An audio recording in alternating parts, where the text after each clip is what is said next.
I was teaching at a university nearby, and in the English department. And as it is, you sit around with other instructors and professors, and we were having a conversation one day about literature and the nature of literature and the nature of plays. And I think of myself as a playwright first, not a novelist.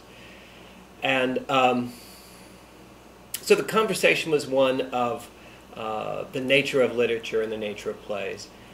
And some would talk about the plays being literature, which I don't believe. When I write a play, I don't write it with the intention of anyone reading it, except for maybe the directors and the actors, hopefully, and the designers. But beyond that, it's not written for the public to read. It's meant to come alive. So I think of myself as an architect to try to bring that experience, a unique experience that is the theater, alive, in storytelling. So that's really where the conversation began, and so we had our disagreements about that. And I mentioned in the course of the conversation that I thought that there was some way to bring that special, unique sensory experience that is the theater to literature. When you are reading a book, it's a very intellectual experience. It's not sensory in the sense of, for the most part, beyond seeing the words. It's not a visual experience, generally speaking. It's not a touch experience. It's not a kinetic experience. It's not, there's nothing necessarily you smell. All of our senses are not really involved. It is not that kind of an experience. It's a great experience. I love books, but it's not the same experience as you have in the theater. And when you're in the theater, you see all kinds of things. You hear all kinds of things. You sometimes smell things. There are other people there. There really is your other senses become involved in the storytelling in a way that doesn't happen with literature. And but I was saying I think there's a way to bring that to that, and so there was a fair amount of laughter at my expense, which is okay, and but I didn't forget that conversation, and sort of the puzzle of it sort of stuck with me. Writers have different things that fascinate them, and some of us are most fascinated by words. And I'm what some people might call a structure freak. I'm fascinated by the different structures of storytelling and the different formats. So this question of how to bring a sensory experience to literature sort of stayed with me for quite a while. And a number of months after this conversation, I was talking with one of the other instructors, who's a dear friend, Dee Martin, a talented instructor and writer. And so we were talking about this old conversation and my idea. I said, I think I may have found a way to bring that experience to literature. And that came with this idea of epistolary literature. It's stories that are told through letters, through epistles, through letters. And it was a very popular form in the 1600s and 1700s, even into the early 1800s, before it sort of went out of vogue. As a matter of fact, I believe the first novel that was actually published in the United States was, in fact, an epistolary novel. I think it was actually published in Canada, if I remember.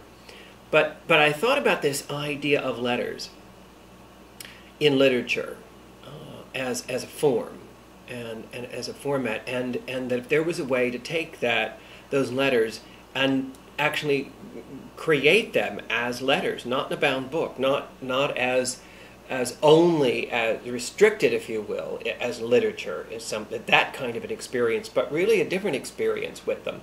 That letters, I think, first of all, one of the appeals of epistolary literature is that we all like to read other people's mail.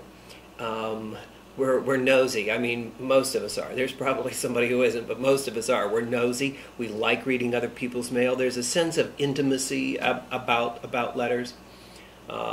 There is a sense of immediacy. It's like peeking into a window for a moment in someone's life. Sometimes, when we're reading letters, we see how people reveal themselves in a way that they don't when they are speaking off the cuff. Letters tend to be sometimes a little more thoughtful. Sometimes we use different words when we write than we would speak. So letters have these unique, or at least distinct qualities to me, and are very personal. And so I thought that if you're able to take that form of literature, the epistolary novel, and bring it to life as an experience, so that when you read the novel, it was more than just that sense, that the pleasures of that book, but also the sensory experience of feeling the newspapers, the letters, whatever the artifacts happen to be as a part of the story, and the different papers, and then the smell that comes from them, and maybe some other artifacts, a dried flower, those kinds of things. That if you were to find someone's box of letters in an attic, and we've all done this at some point, or many of us have, we're fascinated and nosy and want to read those and want to understand who those people are. And it's a different experience because our other senses are a bit involved than if it were in a bound book. It also, I hope, and I've come to believe, allows some readers to suspend the disbelief and really believe in the work, believe in the fiction, believe in the story, because their other senses are also telling them that this is real. That just all of those different experiences, because it is a different experience, because it's sensory, I believe that can happen. Not for everybody maybe, but for many of us. So that's really where the beginning was. It didn't start with a story. It started with, as to be honest with you, as most of the things that I work on, it started with a form. It started with a concept about format, storytelling structure. As I say, some of us as writers, we really, we're fascinated with the color of words and the richness of words, and others of us are fascinated and we're all about plot. And I'm about structure. I'm about format. It just fascinates me how stories can be told coming from different structures and with different formats. So that's really where I started with this. It moved. I would say that the next stage for me was the story.